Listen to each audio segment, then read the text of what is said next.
Hello, and welcome to 5-Minute Math. Today we are looking at the Algebra 1 concept of linear equations and the distributive property. This is standard A.5A in the great state of Texas, and we are using item number 40 off the 2017 release STAAR test. If you haven't done so already, please go ahead and take a moment to pause the video, work this problem out on your own, unpause it, and we will look at our answers together.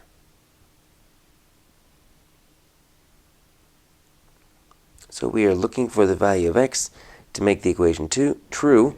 Hopefully you notice we've got x's on both sides of the equal sign, and we've got numbers that are multiplying outside the parentheses in which the x is residing, which means we need to use the distributive property. So don't call me after midnight is the phrase that I use. Don't call me after midnight.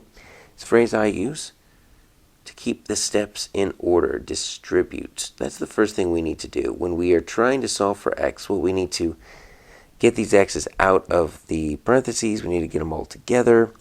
First, we need to distribute, because remember, when we're doing our order of operations, right, we have the parentheses that need to be taken care of first. Now, you can't do anything within the parentheses because they are not like terms, right? So then we're going to need to go ahead and do that multiplication, which is what we're going to be doing right here, that distributive property, because that's what that is.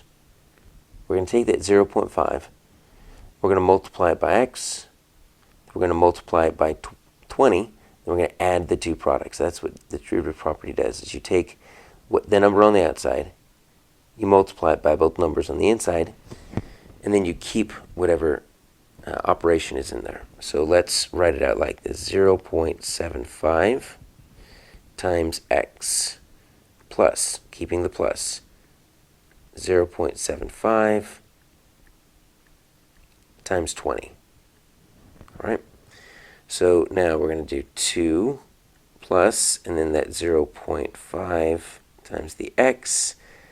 We could put some parentheses there, but we really don't need to.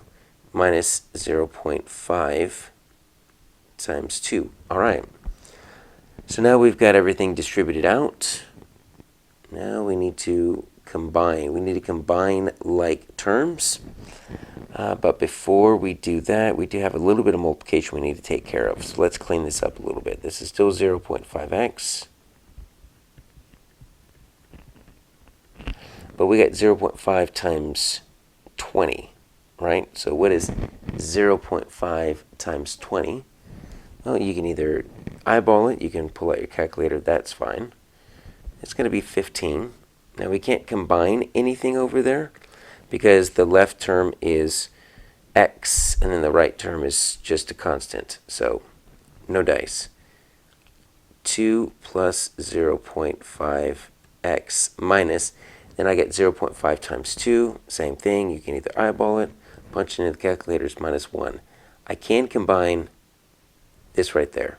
That's what I'm combining. 2 minus 1. So 2 minus 1 is simply going to be 1. And that's what we've got left.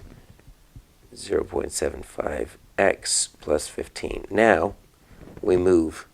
We want to get our x's to one side. We want it to stay positive. So I'm going to subtract 0.5x from both sides. That's going to get me 25 hundredths of an x plus 15 equals 1. Now, if we need to isolate that variable, first you add or subtract. So let's get rid of this 15. So now we're going to do 0.25x equals negative 14. Now, we either multiply or we divide. That's the m.